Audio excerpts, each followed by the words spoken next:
చీకటిలో ఉన్న వారిని వెలుగులోకి నడిపించడానికి, మరణములో ఉన్న వారిని జీవములోకి నడిపించడానికి, నిత్య నరకానికి ప్రయాణం చేస్తున్న వారిని నరకము నుంచి తప్పించడానికి యేసుక్రీస్తు ప్రభు వారి లోకానికి వచ్చారు.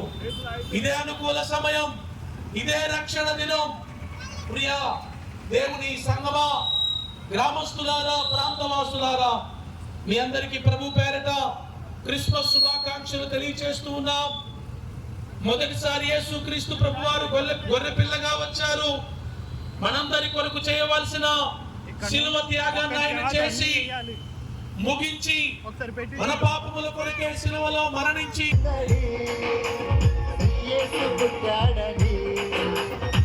రాజు పుట్టాడని, శ్రీయేసు పుట్టాడని, రాజు పుట్టాడని. Happy happy Christmas, merry merry Christmas. Yesayya నీ కోసం నా కోసమే జన్మించాడు. వందతో సందడి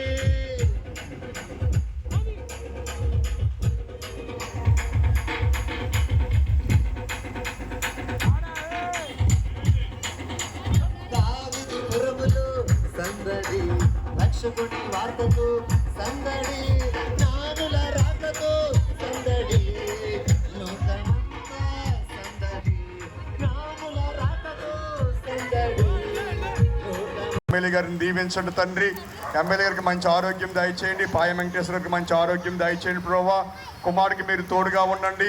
ఈ ప్రజా పరిపాలన విషయంలో ఏ విధంగా మంచి ఆలోచన దయచేయమని ప్రార్థన చేస్తూ ఉన్నాము తండ్రి. ఈ పరిపాలన విషయంలో ప్రభువా కుమారుడికి మీరు మంచి తండ్రి జ్ఞానమును దయచేయమని ప్రార్థన చేస్తూ ఉన్నాము. క్రైస్తవుల పట్ల ప్రభువా నీ కుమారుని విషయంలో అనేకమైన ప్రేమను కనపడుతుంది.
ప్రాంతంలో ఉన్న దైవ సేవకులందరూ వారి సంఘాలతో కలిసి ఈ రోజు క్రిస్మస్ కార్యం జరుపుతున్నారు.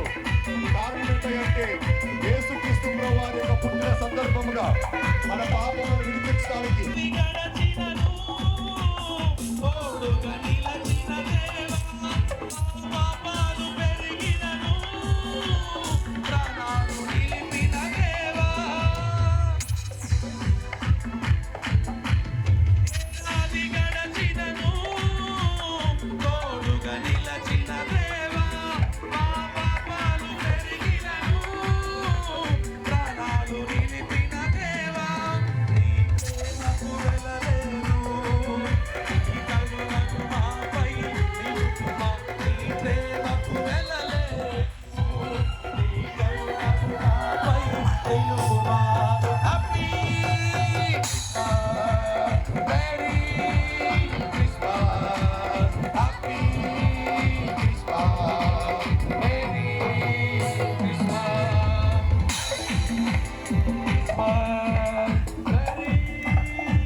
పశువుల పాకలోన పండుకొని ఉన్నావు. పాపులందరి కొరకు పరలోకం విడచినావు. పశువుల పాకలోన పండుకొని